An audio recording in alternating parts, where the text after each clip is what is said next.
Hello guys, welcome back to my channel Riya's Frame. তো সকাল সকাল রেডি হয়ে প্রতিদিনের মতোই চলে যাচ্ছিলাম স্কুলে।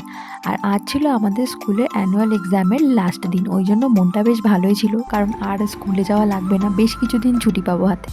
আর দেখো দেখতে দেখতে চলেও এসেছি স্কুলে। ওই যে বললাম আজকে লাস্ট এক্সাম ছিল, ওই জন্য দেখো সবাই পরীক্ষা দিচ্ছে আর আমি এই ফাঁকে একটু ভিডিও করে নিচ্ছিলাম। যেহেতু বেশ কিছুদিন মিসদের সাথে আর দেখা হবে না, তাই জন্য হঠাৎ করে প্ল্যান হলো যে বাইরে গিয়ে একটু খাওয়া দাওয়া করা হোক, মানে আজকে লাঞ্চটা আমরা বাইরে করব।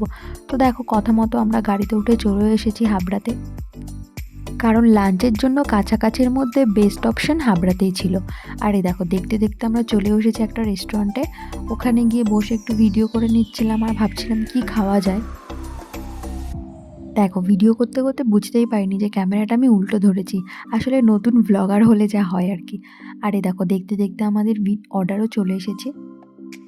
তো আমরা অর্ডার করেছিলাম ফ্রাইড রাইস, চিলি চিকেন আর একটা নুডলস ছিল। আর যে স্যালাডটা দেখতে পাচ্ছ ওটা কমপ্লিমেন্টারি ছিল। তারপরে খেয়ে দিয়ে আমরা বাইরে চলে আসলাম, যেহেতু লাঞ্চ হলো, লাঞ্চের পরে তো কোনো একটা ডিজার্ট খেতেই হবে, তাই জন্য সোজা চলে গিয়েছিলাম আমরা মিউ আমরের মধ্যে। যেহেতু সামনে 25 ডিসেম্বর আছে, তো অনেক নতুন নতুন দেখলাম পেস্ট্রি এখানে আনা হয়েছিল।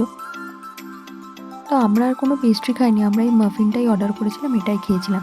আর বাইরে বেরিয়ে দেখি একটা দোকানে ক্রিসমাসের এত সুন্দর সুন্দর ডেকোরেশন ছিল, তো ভিডিও করে নিচ্ছিলাম একটুখানি সেখানে গিয়ে। আমরা যখন ছোট ছিলাম তখন কিন্তু ক্রিসমাসের জন্য এত ডেকোরেশনের আইটেম পাওয়াই যেত না, এখন বেশ নতুন নতুন অনেক কিছুই পাওয়া যাচ্ছে দেখছি। ওখান থেকে বেরিয়ে আমরা চলে গিয়েছিলাম স্টেশনে, সন্ধে হয়ে এসেছিলো, একটু চা না খেলে তো ভালো লাগে না। তো চা খেয়ে আমরা আবার হাঁটতে হাঁটতে চলে গিয়েছিলাম অটো স্ট্যান্ডে। তো অটোতে বসে দেখো ভিডিও করে নিচ্ছিলাম আবার, তারপরে এবার বাড়ি ফিরে যেতে হবে। তো ওরা সবাই আমার আগেই নেমে গিয়েছিল, তারপরে দেখো আমি সবার লাস্টে নামলাম। তো আজকের ভিডিওটা এই পর্যন্তই। যদি আমার ভিডিও ভালো লাগে প্লিজ লাইক কমেন্ট শেয়ার করে দিও, আর চ্যানেলটা যদি সাবস্ক্রাইব না করা থাকে তো প্লিজ সাবস্ক্রাইব করে দিও। দেখা হবে পরের ভিডিওতে, ততক্ষণের জন্য টাটা।